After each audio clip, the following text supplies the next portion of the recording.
Welcome to Industrial Applications Programmable Logic Controllers Level 2. This video is the next in the series about manipulating data, and will focus on manipulating bits. In our last video, we looked at moving data and working at a macro level. Now we're going to look at working at the individual bit level. And this particular video is going to focus on toggling. There'll be another video on locking or forcing. And then we're going to look at moving instructions to change groups of bits at a given time. So toggling bits is a method that allows programmers to test a rung of logic by changing the state of a bit for one single scan. It is not particularly effective for manipulating data points during regular operation because the bit remains true for a single scan and may not be timed correctly to affect a change in the logic. So in this example, we're going to show you how to toggle a bit in software. So right now we want to get our power on, and I'm going to highlight the contact of interest, and I'm going to right click on it, and you'll see this is toggle bit. Now if you're one who remembers shortcut or hotkeys, Control T is another way to do it, and we'll toggle it once, and you'll notice that it only stayed on basically for a single scan. So the next scan that would have turned on the power on for a moment, but it would have turned off immediately because the next scan's not there. Some people attempt to use Control T by flashing it using their keyboard, if you can hear the sound of my keyboard going in the moment. But again, it's not necessarily an effective means of manipulating the data for a short period of time. It will work for a single scan if you're attempting to program something. Now where it is effective, if I'm going to go to another part of our program, I'm going to go offline for a moment and I'll show you where this is effective. Actually, I'll set that up and we'll do that in the next video.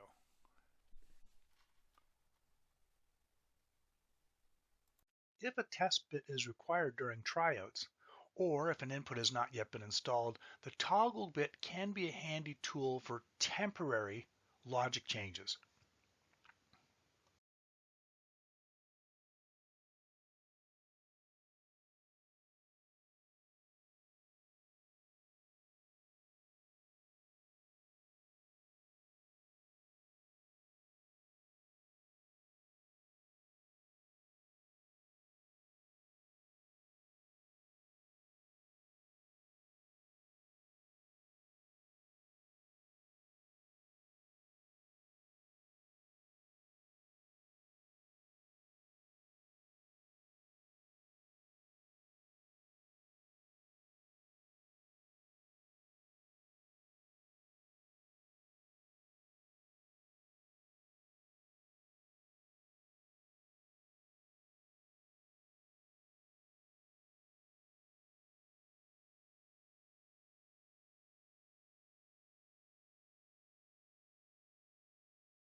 So this is a quick demonstration of where the toggle bit can really be helpful for program testing during the testing phase.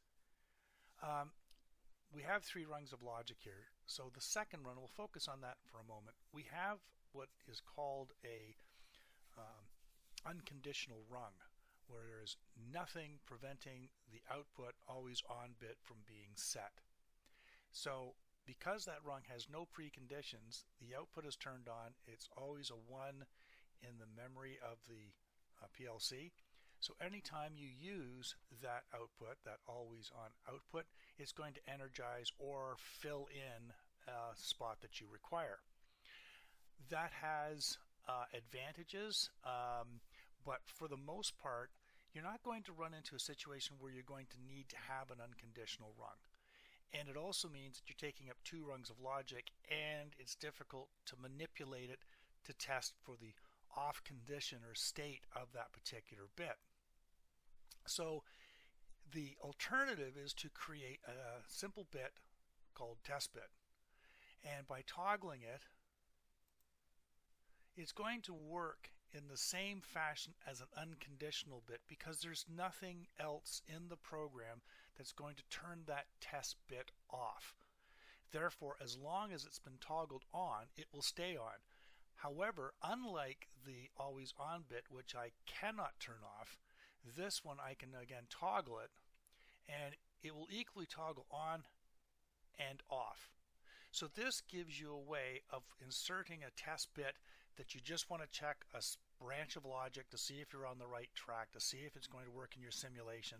And when you find that it works, you can then remove that test bit or turn it off and on to observe how the logic behaves. And if it behaves the way you expect, you can then remove it.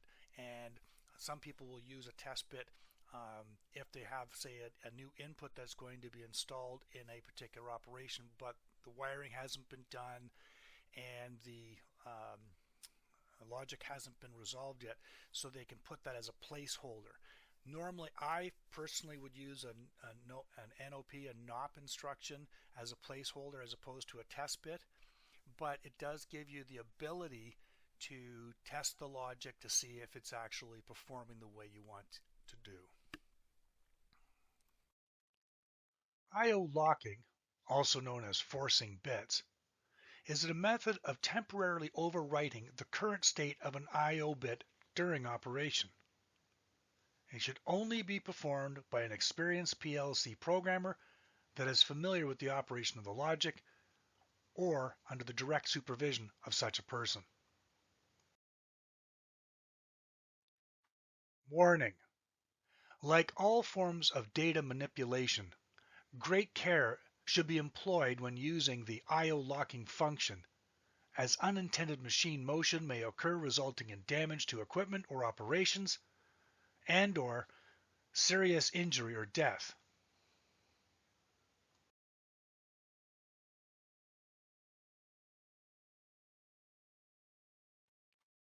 The following are only suggested guidelines for using the I/O locking function of Connected Components Workbench software, and in no way should be considered a definitive list.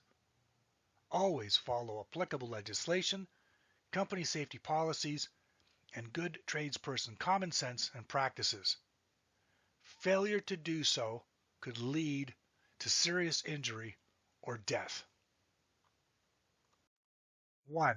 Never force or I/O lock any safety circuit or device. 2. Forcing or I/O locking should never defeat any motion, cycle, or machine cycle stopping logic.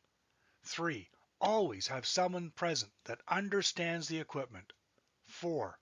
Always have one hand on an e-stop push button to halt operations in case of an emergency or unexpected operation.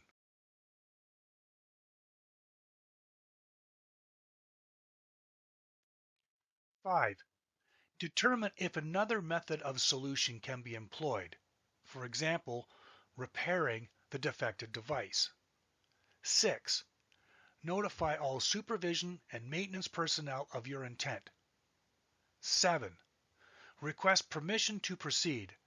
Do not proceed until granted. 8. Make sure the device you are going to manipulate is observable and will not impact other personnel or yourself. Due to the serious nature of I/O locking, there is no shortcut access to this feature. This is not an accidental operation, but a purposeful one. Begin by finding the I/O needed to be locked and then right-click on it to bring up the pop-up menu. Then click on Variable Monitoring. In our last video, we talked about the 3 different rules regarding locking and operational behavior of locking. We're going to go a little bit further in depth. We're going to look at Rule 1, that you can only lock a physical I/O. Rule 2, that locked inputs are scanned into the operational logic, whereas Rule 3 says locked outputs are set. There's slight variations in a theme, but it's important to understand how they operate, so we're going to dive into a little bit deeper.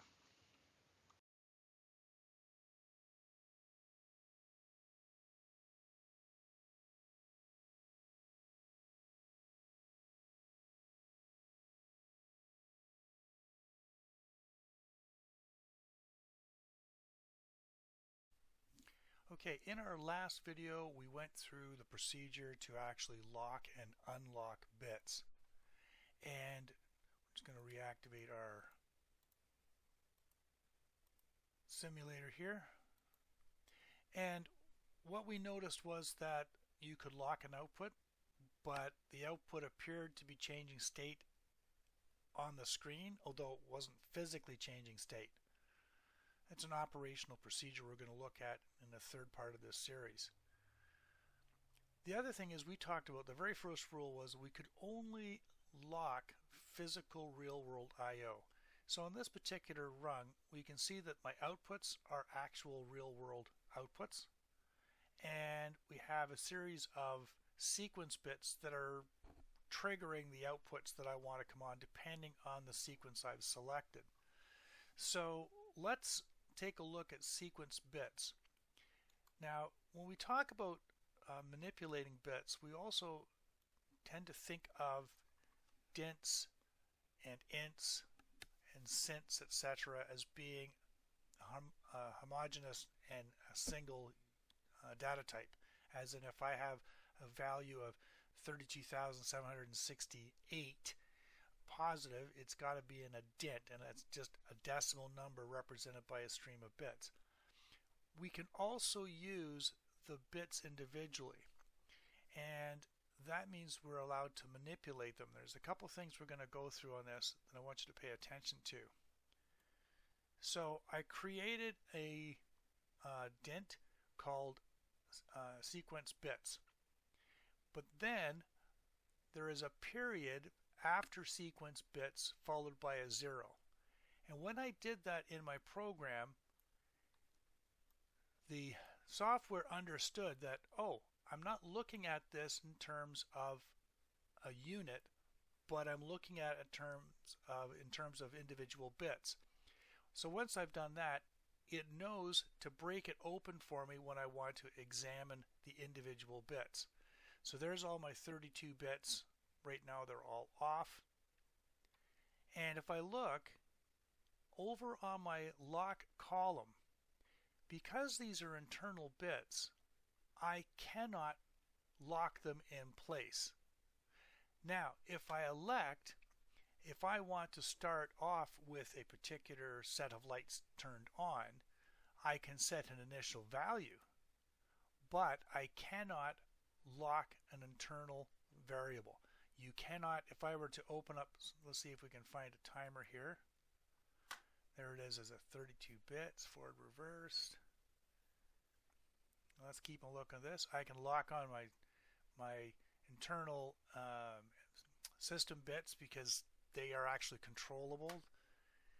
And they put outputs, those are real world. As long as it says lock, I can do it. Okay, let's change my scope, find a sequencer bits. Nope. Okay, let's go look at another program. I want to find a timer, and I believe that's in my sequence cycle. I have a couple move statements, a TNAV, and a count up and down. So let's do the same thing. Let's go into our local variables, and here they're giving me a lock, but I can't click on it. I cannot manipulate any of my count up bits. So in most situations, you're not going to ever need to manipulate and lock on an internal bit.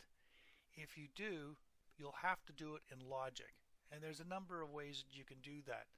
To permanently turn something off, take a unconditional run, turn an output on, then use the not bit in front of it, and then that internal output's never turned on. There's a number of ways you can do it in logic. But these are conscious decisions that you want to do, and internal bits are controlled and are the purview of the software, of the logic running in the, we can only control inputs and outputs. So that's the first rule. Only real world inputs and outputs can be directly locked. Okay, we're going to look at Rule 2, which says that if I force on or lock on an input, that it will logically flow through the program and operate through the program. So I have two simple rungs that I'm going to demonstrate this principle. And the first one has got an input, digital input 25, which I have on my simulator. If I turn on input 25, it turns on my internal bit called prove it 1. Okay, so I've toggled it on my software the same as if it was flagged, if it was a proc or something, and it would turn that on. So what I'm going to do is I'm going to right click variable monitor it, and I'm going to lock it in the ON position, and now you'll see that it's locked and my prove it 1 is turned on. So that tells me that when I force on an input, it turns and solves the logic. So let's try something different. What I'm going to do is I have input digital output 0, 1, and I'm going to try it, and this is rule number 3, that digital when you lock on outputs, they don't resolve in the logic. So let's take a look at that. We're going to move this down to our digital outputs, and we're going to turn on our first digital output. Now I'm doing all this again when it comes to locking. It's not something you do as a habit. It's because you're kind of backed into a corner. In this environment, I know that there's nothing moving, that's all simulated. I don't have to take extra precautions, but that's not a mindset you should develop. You should develop a mindset, especially when it comes to forcing, because it's instantaneous. Once you hit that lock, it takes into effect. You can't take it back. You can turn it off really quickly, but if you don't understand the process and you force something on, or if you force on an input that it should not be on at a given instance, you can cause a lot of damage and quite possibly hurt yourself and somebody else, and I can't stress that enough. But at any rate, okay, so we're going to force this output. In this case, I don't go to the logical value, I go to the physical value. I click my lock, I click my physical value, and down on my program you can see I have a lock, but the associated contact with that output is not high. The physical output that I have turned on, I've said okay, turn that on, but the processor doesn't see it. So we're going to look at why this is. Why do we have this conundrum where if I force or lock on an input, the logic gets resolved, as it's shown in rung 2 here. But if I do the same with an output, it doesn't resolve. So we're going to look at that. And being a good practice, since I'm not going to be monitoring this, I'm going to remove my locks and let the logic do what it's got to do. There should be a fourth rule I'm going to add: never walk away from a locked bit. If you've got something locked on or locked off, for whatever the case may be, you babysit it until such time as you can make an effective proper repair. Alright, so we're going to look at the way the processor works. Now this is, we call this the broken circle. It's not applicable to all PLCs, but it's a good basic working model to understand what the processor does and how it actually resolves logic. So the first thing it does is it does a little bit of housekeeping. Turns up, makes sure everything's good, there's no faults. Then it reads all of the inputs, the physical real-world inputs that are connected to it. And it determines its status, whether they're high or low, and it starts to solve the logic. Now as it goes through, it doesn't set the output right away, because in this instance it may be high. In this case might be a identical or a different rung that has the same output, and now it's low, might be high again, etc. But we're going to assume, just for simplicity's sake, We know that the last order wins, but we're going to say that these two are high, and we're going to check it. Yep, still the same, no change, no change. Get to the end, and the last thing it does, it turns on the output. It goes and does this, the next scan, does the exact same thing. It reads the inputs, doesn't care what happened the last time. Things change out in the real world, looks at the inputs, starts to solve the logic, and then finally sets the output again. But things change once we start using forcing. So when we go to force, it's not exactly that the inputs have changed, it's the way it's interpreted. So this output here, say it's a defective proximity switch, but you have to run, you've got to keep going until lunchtime until you can lock everything out and fix it. Okay, so it's a temporary measure, you know exactly what's going on, it's perfectly safe, nothing's going to get damaged, and you've been given permission to do it. So you go in and you say, okay, I'm going to force on my input. So now, as it reads its inputs, it says, oh, okay, I know this input in particular is on, and all the way through the scan, it keeps seeing a 1. Yep, and finally at the end, it still sees it as true because you've told it to. It sets the output and carries on. On the next scan, it checks, oh, I still have a force, turn that on, and it carries on all the way through. So with an input, when you force it on, it alters the way the logic is scanned. It sees that as being a true bit even though the physical real world device is not. Outputs, however, do not operate the same. So let's say that we have to force on an output, and this is the contact that the output's forced on from somewhere else. Because of the way the scan works, it looks at the inputs and resolves the logic. It does not see the force. It carries on, that's off, that's off, that's off, that's off, and then the last part it goes, oh, I've got to turn this on. So it turns on the output. But the logic behind it does not support it, it's just that we've turned the output on. To look at this a slightly different way, let's kind of pretend we're looking at the actual physical wires and working in the PLC. So here's my input sides, we're feeding it with 24 volts, and this is my output side. So the red wires are 24 volts going in, and the return is all on the black. Normally we sync our inputs and source our outputs. So the 24 volts goes to my first switch. My first switch is open, so I don't have, my contact's not true, I don't resolve the logic, I don't turn on my output. Straightforward.